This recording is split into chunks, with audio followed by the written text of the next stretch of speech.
प्यारे विद्यार्थियों, आप सभी को मेरा नमस्कार।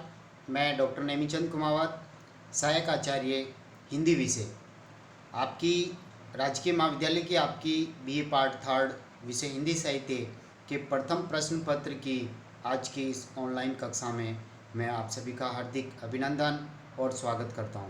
प्यारे विद्यार्थियों, आपके पाठ्यक्रमानुसार हमने पिछली ऑनलाइन कक्षाओं में आधुनिक हिंदी काव्य के इतिहास की विविध काव्य धाराओं पर हमने विस्तार से चर्चा कर ली है। भारतेंदु युग, द्विवेदी युग, छायावाद, प्रगतिवाद, इन चार प्रमुख काव्य धाराओं के प्रमुख कवियों और उनकी काव्य प्रवृत्तियों यानी विशेषताओं पर हमने विस्तार से चर्चा की है। और हाल ही पिछली ऑनलाइन कक्षा आपकी हुई थी, जिसमें हमने प्रयोगवाद की प्रमुख पृष्ठभूमि और प्रयोगवाद के जो प्रमुख प्रवर्तक अज्ञेय जी के नेतृत्व में जो 4 तार सप्तक निकले थे, जिनके प्रमुख 28 कवियों पर हमने विस्तार से चर्चा कर ली है। उसी क्रम को जारी रखते हुए आज हम प्रयोगवाद के प्रमुख कवि और कृतियाँ इस विषय में हम बात करेंगे। और इस विषय में प्रयोगवाद में आप सभी का पुनः हार्दिक अभिनंदन और स्वागत। पिछले ऑनलाइन कक्षा में हमने प्रयोगवाद के जो प्रमुख प्रवर्तक कवि है सच्चिदानंद, हीरानंद, वात्स्यायन, अज्ञेय और इनके द्वारा संपादित पत्र पत्रिकाओं और इनके जो काव्य संग्रह हैं, इन पर हमने विस्तार से चर्चा कर ली है। इनके निबंध संग्रह, इनके उपन्यास, यात्रा वृत्तांत, प्रवृत्तियाँ, इनके काव्य की जो विविध प्रवृत्तियाँ हैं, इन पर हमने विस्तार से चर्चा कर ली है। और आज हम चर्चा करने जा रहे हैं प्रयोगवाद के जो दूसरे प्रमुख कवि है गिरिजा कुमार माथुर। इनका जन्म 1918 ईस्वी और निधन इनका 10 जनवरी 1993। एक गगनांचल नामक एक पत्रिका थी जिनका इन्होंने संपादन किया है, और मंदार संकलन इनका पहला प्रकाशित हुआ था। और साहित्य अकादमी पुरस्कार, शलाका सम्मान, व्यास सम्मान आदि इनको प्राप्त हो चुके हैं। इनके काव्य संग्रह देखिए, मंजीर, नाश और निर्माण, धूप के धान, शिलापंख चमकीले, छाया मत चुना मन, भीतरी नदी की यात्रा, साक्षी रहे वर्तमान, पृथ्वी कल्प कल्पांतर, मुझे और अभी कहना है, असिद्ध की व्यथा, और मैं वक्त के हूँ सामने। देखिए, ये चर्चित काव्य संग्रह मैं वक्त के हूँ सामने 1990 में ये प्रकाशित हुआ था, और 1991 ईस्वी में इस पर साहित्य अकादमी पुरस्कार इनको मिल चुका है। और इन्होंने एक आलोचना ग्रंथ लिखा था, नई कविता, सीमाएं और संभावनाएं। अब हम प्रयोगवाद के अगले कवि की ओर आगे बढ़ रहे हैं, वो है धर्मवीर भारती जी। बहुत ही चर्चित रहे ये भी, एक आलोचक के रूप में भी। देखिए, धर्मवीर भारती जी सन 1926 से 1997 ईस्वी तक इनका समय रहा है, और निकष, आलोचना के भी ये संपादक रहे हैं। साथ ही इन्होंने धर्मयुग का नाम लेते ही धर्मवीर भारती जी का नाम आता है, क्योंकि धर्मयुग जो मुंबई से प्रकाशित हो रही थी 1987 ईस्वी तक ये इसके संपादक रहे हैं। और बिड़ला फाउंडेशन के व्यास सम्मान से भी इनको 1994 ईस्वी में सम्मानित किया जा चुका है।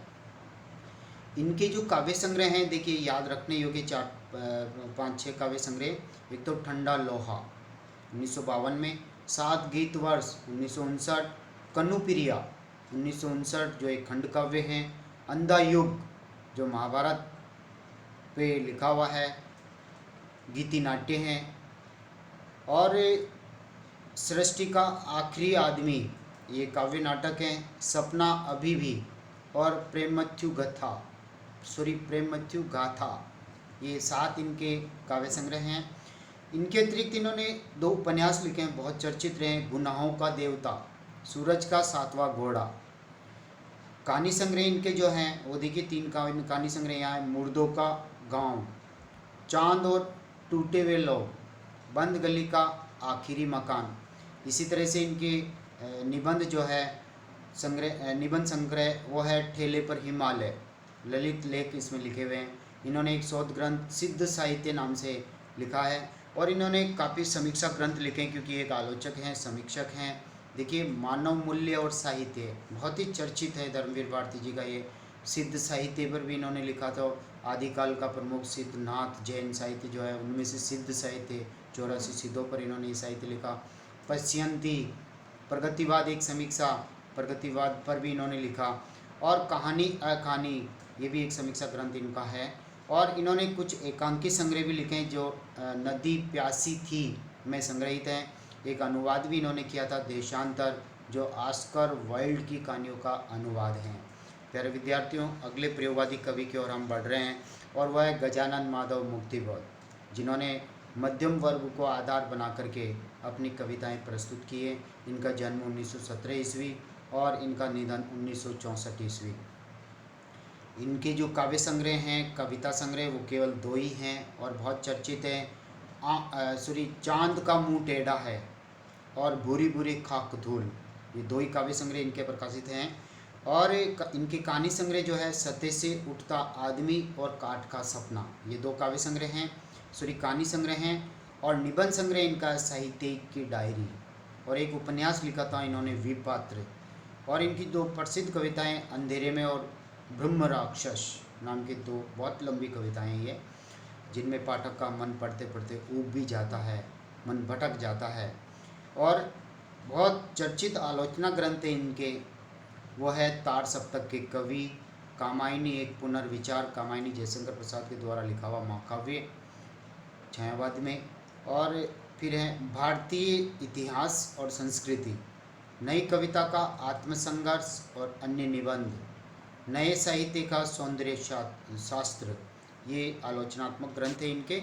और अगले कवि की ओर हम बढ़ते हैं, वो है भवानी प्रसाद मिश्र जी, जन्म 1919 ईस्वी, निधन 1985 ईस्वी। और इनकी एक खासियत है कि मात्र 10 वर्ष की आयु में इन्होंने घोड़े शीर्षक से एक कविता लिख डाली, तो ये इनकी प्रतिभा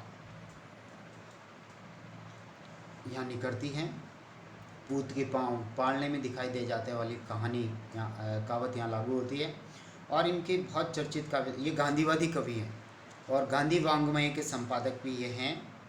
और गांधीवादी कवि होने के कारण गांधी जी का प्रभाव इनके ऊपर पड़ा है और उन्हीं गांधीवादी विचारों को इन्होंने कविताओं में बखूबी से उकेरा है। तो देखिए, गीत फरोश, इनका काव्य संग्रह गीत फरोश, भवानी प्रसाद मिश्र जी का। अनाम तुम आते हो, चकित है दुख, कालजयी, त्रिकाल संध्या, अंधेरी कविताएं, गांधी पंचसती यानी मानसरोवर दिन संकलन है इनका गांधी पंचसती पे शीर्षक से। और खुशबू के शिलालेख, बुनी हुई रस्सी, जिस पर साहित्य अकादमी पुरस्कार इनको मिल चुका है। परिवर्तन जिए, पूस की रात, पूस की आग, गलत बोल के मैं, शरीरिक कविता, फसेल और फूल, इदम ने मम, व्यक्तिगत, नीली रेखा तक, संप्रति, तुकों का खेल, कमल के फूल, ये एक प्रसिद्ध कविता है इनकी। और इनके अलावा इनकी जो प्रसिद्ध कविताएं हैं वो वाणी की दीनता, सतपुड़ा के जंगल, ये काव्य संग्रह भी है और प्रसिद्ध कविता भी शीर्षक से हैं। सन्नाटा, शतदल, टूटने का सुख, मानसरोवर दिन, ये काव्य संग्रह हैं। इनके अतिरिक्त अगले जो प्रयोगवाद के कवि है वह नरेश मेहता, बहुत चर्चित, ये भी 1924 ईस्वी में इनका जन्म। इनकी जो प्रमुख कृतियाँ हमारे सामने हैं, ज्ञानपीठ पुरस्कार भी इनको मिल चुका है, साहित्य अकादमी पुरस्कार भी इनको अरण्या काव्य संग्रह पे मिल चुका है। देखिए, वन पंखी सुनो, बोलने दो चीड़ को, चिड़ियन जंगल, पिछले दिनों नंगे पैरों, मेरा समर्पित एकांत, उत्सवा प्रबंध काव्य, तुम मेरा मौन हो, आखिर समुद्र से तात्पर्य, देखना एक दिन, अरण्या, जिस पर साहित्य अकादमी पुरस्कार इनको मिल चुका 1988 में। संशय की एक रात, जो श्री राम यानी रामायण से ही लिया हुआ है, प्रसंग इसमें है, राम के द्वारा पुल निर्माण, लंका गमन करने के लिए पुल का निर्माण करने में संशय की स्थिति पैदा हुई थी, उसके ऊपर ये लिखा हुआ है। महाप्रस्थान प्रबंध काव्य, प्रभात पर्व, ये प्रबंध काव्य, सबरी, ये भी एक प्रबंध काव्य है। प्रार्थना पुरुष, ये खंड काव्य है, गांधी जी पर लिखा हुआ। चैत्या इनका एक नवीनतम काव्य संग्रह है। और समय देवता इनकी एक प्रसिद्ध कविता है, लंबी कविता, जो पहले BA 3rd के पाठ्यक्रम में लागू की गई थी। और 1992 ईस्वी में इनके संपूर्ण योगदान पर इनको ज्ञानपीठ पुरस्कार से भी सम्मानित किया जा चुका है। प्यारे विद्यार्थियों, 7वें कवि प्रयोगवाद के जो देखिए आगे हमने 28 कवियों पर जो तार सप्तकों में चर्चा की थी, उन सभी का उल्लेख तो हम यहाँ नहीं कर रहे हैं। कुछ प्रमुख कवियों का हम संक्षिप्त परिचय और उनकी रचनाओं को हम यहाँ पर ले रहे हैं। सर्वेश्वर दयाल सक्सेना जी बहुत ही चर्चित कवि, मेघ आए बड़े बन के जो माध्यमिक शिक्षा के द्वारा पाठ्यक्रम में संकलित की गई थी, 11th और 12th के पाठ्यक्रम में शायद थी ये। 1927 ईस्वी में इनका जन्म और 23 दिसंबर 1983 ईस्वी में इनका निधन। इनके जो काव्य संग्रह हैं वो देखिए यहाँ पर, काठ की घंटियाँ गद्य पद्य संकलन है एक, बांस का पुल, एक सूनी नाव, गर्म हवाएं, कुआनो नदी, जंगल का दर्द, खूंटियों पर टंगे लोग, क्या कहकर पुकारूं, कोई मेरे साथ चलें। इस पर इनको साहित्य अकादमी पुरस्कार मिल चुका है। कविताएं 1, कविताएं 2, ये काव्य संग्रह भी इनका है।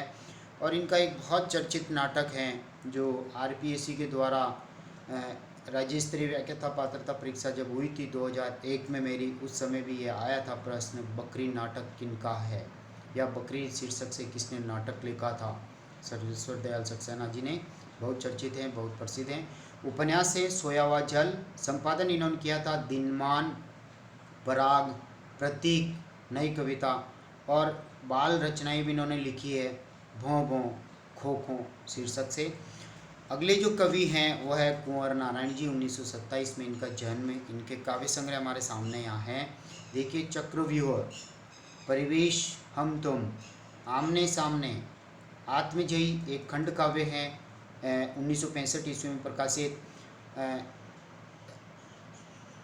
और इसमें ये देखिए, वाजश्रवा और नचिकेता इसके दो प्रमुख पात्र हैं। इसमें कोई दूसरा नहीं, व्यास सम्मान और साहित्य अकादमी से ये पुरस्कृत हैं। सर अगले जो कवि हैं 90, वो है शमशेर बहादुर सिंह। हम करीबन 19-20 कवियों का ही हम यहाँ पर अध्ययन करेंगे।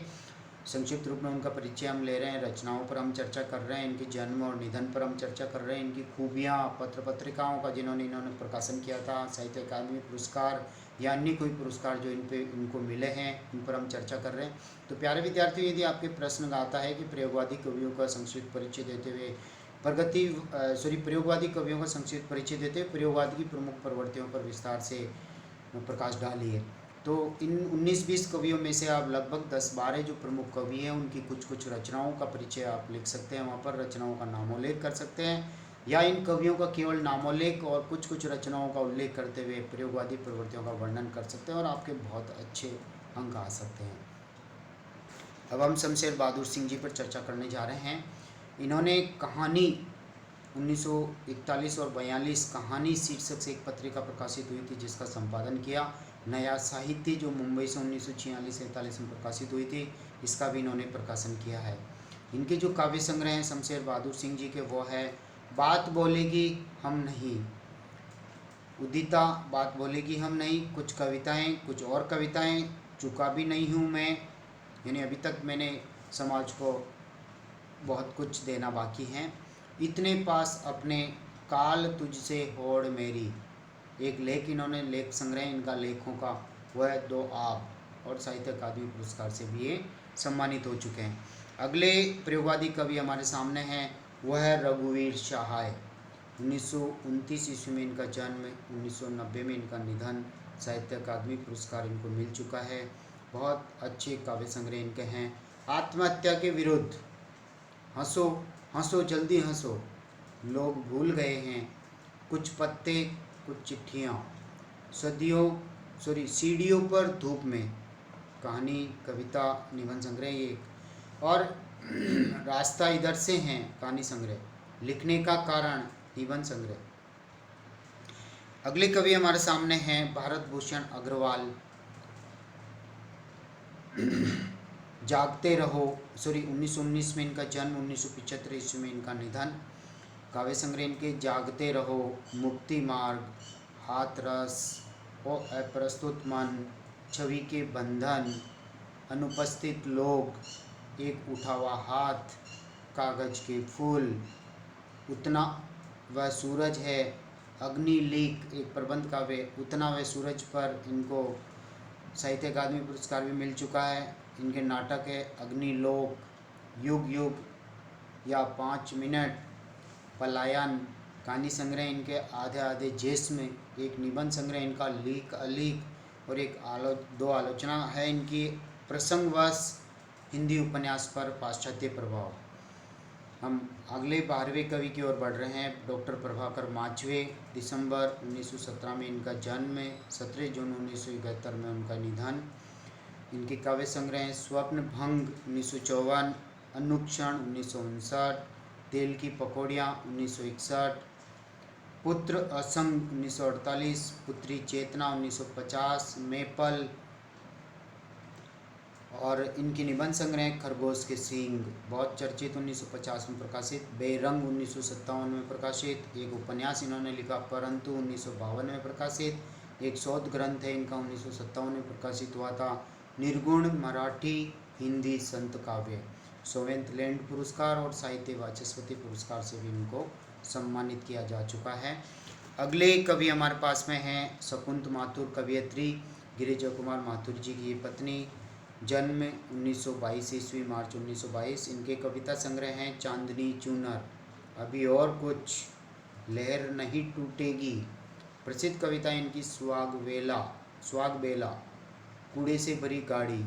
अगले कवि हरिनारायण व्यास, 14 अक्टूबर 1923 को इनका जन्म। और इनके काव्य संग्रह मृग और तृष्णा, बरगद के चिकने पत्ते, त्रिकोण पर सूर्योदय।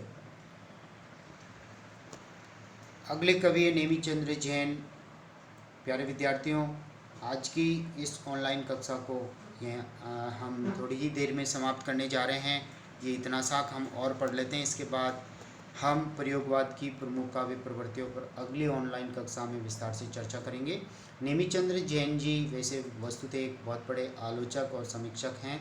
1918 ईस्वी में इनका जन्म। एक नटरंग नामक त्रैमासिक पत्रिका थी जिसका 1965 से इन्होंने संपादन किया। इनके काव्य संग्रह अचानक हम फिर, एकांत, 2 काव्य संग्रह। संपादन है मुक्तिबोध रचनावली, 6 खंडों में प्रकाशित हुई है। गजानन माधव मुक्तिबोध का समग्र काव्य में इन्होंने प्रकाशित करवाया है। मोहन राकेश के संपूर्ण नाटकों का इन्होंने संपादन किया है। इनकी जो आलोचनाएं हैं वो देखिए, अधूरे साक्षात्कार, रंग दर्शन, बदलते परिप्रेक्ष्य, जनांतिक, पाया पत्र तुम्हारा, भारतीय नाट्य परंपरा। अगले प्रयोगवादी कवि हैं कीर्ति चौधरी, लेखिका, कवियत्री। जनवरी 1935 में जनवरी 1935 में जन्म और लंदन में इनका निवास। और इनकी जो कविताएं शीर्षक से इनका एक संकलन है। अगले कवि मदन वात्स्यायन, जन्म 1922, शुक्र तारा इनकी एक रचना है। अगले कवि केदारनाथ सिंह, 1932 में इनका जन्म। साहित्य अकादमी पुरस्कार, व्यास सम्मान, दिनकर सम्मान, मैथिली शरण गुप्त सम्मान इनको प्राप्त हो चुके हैं।